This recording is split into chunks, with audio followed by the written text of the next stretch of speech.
The real difference between rich and poor isn't money. It isn't upbringing alone. It isn't even luck. The real difference sits inside the brain. It's psychology. The way rich and poor people think is fundamentally different, and those thought patterns quietly dictate action. Action creates habit, and habits create outcomes. Most people want to change their bank balance without ever changing their mental blueprint. But here's the truth. Psychology comes before prosperity. Poor mindsets are wired by scarcity. They ask, what happens if I lose what I have? Rich mindsets are wired by possibility. They ask, what happens if this multiplies? That's why when poor-minded people get money, they cling, they fear, they hesitate. When wealthy-minded people get money, they move, invest, compound. Fear versus opportunity. Think about the psychology of opportunities. Poor mindsets see risk everywhere.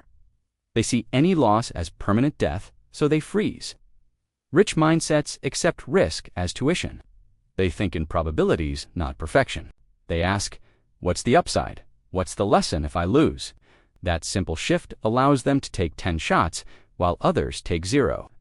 And when you take 10 shots, luck compounds in your favor. That is why the lucky rich are often just the bold poor who rewrote their relationship with risk. Another psychological difference: time horizon. Poor mindsets obsess over immediate relief. They want money today, approval today, comfort today. If it doesn't soothe them instantly, they dismiss it. Rich mindsets obsess over compounding. They're willing to look dumb, broke, or patient today if it guarantees exponential returns later. A poor mindset scrolls away hours, chasing cheap dopamine. A rich mindset delays thrills, invests hours into what compounds: learning, building, connecting. One sells tomorrow for today, one sells today for tomorrow. Then there's identity. Poor mindsets think having creates identity. If I have more money, then I'll be worthy. Rich mindsets know identity creates having. If I act disciplined, bold, generous, then money follows. This is Psychology 101. Behavior follows belief. When a poor person doesn't believe they're capable, they self-sabotage even when chances come. When a wealthy mindset believes first and acts accordingly, their reality bends toward that belief. A huge trap is external blame versus internal control. Poor mindsets say, the system is rigged, the boss is evil, the economy is against me.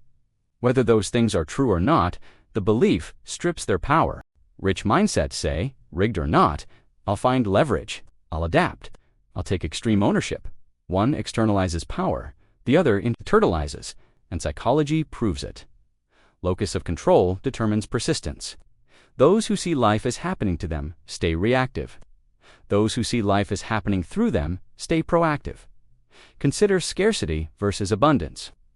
Poor mindset people view the world like a fixed pie. If someone eats a slice, less is left for them. So jealousy rises when others succeed. They mock, they gossip, they tear down. Rich mindsets see the world as expandable. If you get rich, it doesn't steal from me. It proves possibility. That's why wealthy mindsets seek mentors, not enemies. They network instead of envy. They think, how do I create another pie instead of fight for crumbs? That shift alone spawns opportunity where others only find enemies. The daily psychology is different too. In the brain, wealth thinking equals long-term dopamine rewards. Learning, saving, patience. Poverty mindset equals short dopamine hits. Scrolling, impulse, spending, entertainment. Study after study shows, ability to delay gratification is one of the biggest predictors of life success. But poor mindsets justify. Life is short. Enjoy now. Yes, life is short. But if you live chasing now, tomorrow punishes you with chains. And what about failure? Poor mindsets treat failure as identity. I failed, so I am a failure. Rich mindsets treat failure as process. I failed, so I learned. I iterate. That one interpretation splits psychology wide. Because nobody succeeds failure-free. But only learners mine gold from stumbles. The poor psyche feels shame. The rich psyche sees tuition. Let me put this into a story. A man builds a small food cart. First week, no sales. Poor mindset quits. It's doomed. The risk was stupid. Rich mindset says, okay, my location is wrong. My pitch is weak. Let me adjust. Same result, different psychology. 10 iterations later, that cart spawns a restaurant. The difference wasn't possibility, it was interpretation. Another story. 2 kids grow up broke, both get jobs. One says every extra dollar is for comfort, because life is hard. The other says every extra dollar is a soldier to fight for my freedom. One buys sneakers, the other buys stocks. 10 years later, one has shoes with holes, one has wealth compounding. Same income, different mindset. Here's the cruel beauty. Psychology begets proof. If you think rich, you act rich. Eventually, wealth materializes, reinforcing belief. If you think poor, you act poor. Poverty continues, reinforcing belief. It's a loop. Most people don't realize they're stuck not because of capacity, but because of internal scripts on repeat. I can't. It's risky. It won't work. Not me. But the good news, mindset is programmable. Neuroplasticity is real. A poor mind can learn rich psychology. Step 1. Awareness. Catch your scarcity thoughts. I can't afford this rewires too. How can I afford this? Step 2. Invert risk. Instead of asking, what happens if I try and fail, ask, what happens if I don't try at all? Step 3. Expand horizon. Delay gratification. Train your brain that playing the long game gives you power. Step 4. Identity shift. Instead of chasing money to prove worth, declare worth now. Build habits that wealthy minds embrace: discipline, curiosity, taking ownership, seeking leverage. After 12 months of deliberately testing mindset shifts, my life reflected it. My income grew not from magic money, but from opportunities I used to overlook. My network expanded as I stopped envying successful people and started learning from them. My self-worth changed when I called myself a builder, an investor, an executor, long before I deserved it. The psychology created the identity created behavior, the behavior created success. So what's the ultimate difference between rich and poor mindset? Psychologically, scarcity versus abundance, fear versus opportunity, short-term versus long-term, blame versus ownership, comfort versus growth, outcome obsession versus identity formation. The poor run their lives on scripts designed to keep them safe but stuck.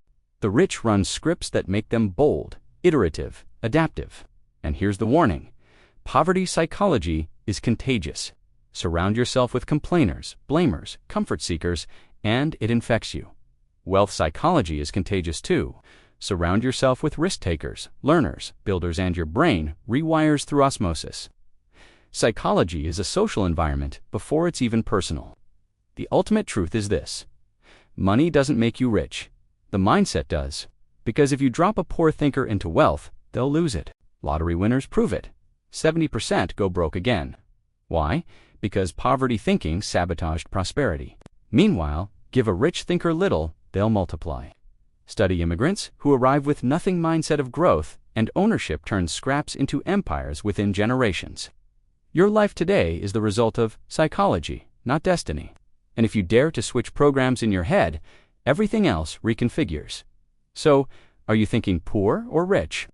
Every thought that starts with fear, envy, blame, instant gratification makes your cage smaller. Every thought that starts with ownership, patience, abundance, iteration breaks you free. At the end of studying this, watching my own rewiring, I understood the actual formula. Success equals psychology, gives identity, gives behavior, gives results. Poor psychology poisons the whole chain. Rich psychology fuels it. The difference between rich and poor is invisible first, but it echoes everywhere. Rich minds compound, poor minds consume. Rich minds invest, poor minds escape. Rich minds say, how can I? Now poor minds say, I can't. Now you know the difference. The only question left. Which script are you going to run tomorrow morning, because your psychology is the only prison, and it is also the only key.